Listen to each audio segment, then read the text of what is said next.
പ്രവാചകന്റെ യുദ്ധക്കണക്കുകൾ വലിയ കോളിൽ അവതരിപ്പിക്കുന്ന ആളുകൾ പറയേണ്ട ഒരു കാര്യം, പ്രവാചകൻ നടത്തിയ ഈ 25 യുദ്ധങ്ങളിൽ പ്രവാചകൻ നേരിട്ട് പങ്കെടുത്ത യുദ്ധങ്ങൾ ഏതെങ്കിലും ഒരു യുദ്ധം അത് അനാവശ്യമായിരുന്നു, അത് ഒഴിവാക്കാൻ ഒരുപാട് മാർഗങ്ങളുണ്ടായിരുന്നു, അത് പ്രവാചകൻ സ്വീകരിക്കാത്തത് കൊണ്ടാണ് യുദ്ധമുണ്ടായത് എന്ന് തെളിയിക്കാൻ ഇസ്ലാമിൻ്റെ ശത്രുക്കളെ ഞങ്ങൾ ആർജവത്തോട് വെല്ലുവിളിക്കുകയാണ്. സാധ്യമല്ല. ചരിത്രത്തെ ചരിത്രപരമായി സ്വീകരിക്കുകയും ചരിത്രത്തെ സത്യസന്ധമായി കാണുകയും ചെയ്താൽ നിങ്ങൾക്കത് സാധ്യം. പ്രവാചകൻ ചെയ്യേണ്ടതാണ് അന്നൊരു ഭരണാധികാരി ചെയ്യേണ്ടിയിരുന്നത്. അതിന് 100 മാർക്ക് കൊടുക്കുകയല്ലാതെ അതിനെ ആക്ഷേപിക്കുന്നത് പ്രവാചകൻ സല്ലല്ലാഹു അലൈഹി വസല്ലമയോടുള്ള അന്ധമായ വിരോധവും ഇസ്ലാമിലെ വിരോധം മാത്രം. പിന്നെ ഇയാളിവിടെ പറഞ്ഞു ശരീഅത്തിൻ്റെ കണക്ക്. ശരീഅത്ത് എന്ന് പറഞ്ഞാൽ സൈനിക നടപടി. അതിൽ എണ്ണക്കുറിപ്പിലൂടെ പറഞ്ഞു. യഥാർത്ഥത്തിൽ എന്താ ശരീഅത്ത് എന്ന് പറഞ്ഞാൽ പ്രവാചകൻ പങ്കെടുത്തിട്ടില്ല.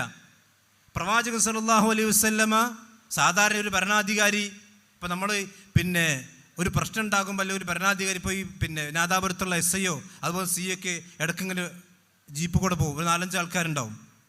അങ്ങനെ പ്രവാചകൻ സല്ലല്ലാഹു അലൈഹി വസല്ലം മദീനയുടെ ചുറ്റുഭാഗത്തൊക്കെ ഒന്ന് അവിടുത്തെ കാര്യങ്ങളൊക്കെ നിരീക്ഷിക്കാൻ വേണ്ടി ഒരു 10 ആളെ പറഞ്ഞേക്കും. അതാണ് ഒരു ശരീഅത്ത്. അതാണ് യുദ്ധം ഇവിടെ പറയണത്. ഒരു SI ഇതിൽ കൂടെ ഇങ്ങനെ എന്താ പറയുക, ജീപ്പ് കൂടെ പോയാൽ അത് യുദ്ധമായി അവതരിപ്പിക്കുക. അതാണ് യുദ്ധം എന്ന് പറഞ്ഞത്. നബി സല്ലല്ലാഹു അലൈഹി വസല്ലം അടുക്കൽ ദീൻ പഠിപ്പിക്കാൻ വേണ്ടി ദീൻ പഠിച്ച സഹാബത്ത് പ്രവാചകൻ്റെ അടുക്കൽ ഇസ്ലാം സ്വീകരിക്കും. അവർ പറയും, നബി ഞങ്ങൾക്ക് ദീൻ പഠിപ്പിക്കാൻ വേണ്ടി കുറച്ച് ആളുകളെ പറഞ്ഞു വെച്ചേരണം, എന്നാൽ 10 ആളുകളൊപ്പം പോയിക്കോട്ടെ. അതൊരു ശരീഅത്താണ്. അതിൽ എണ്ണത്തിലുണ്ട്.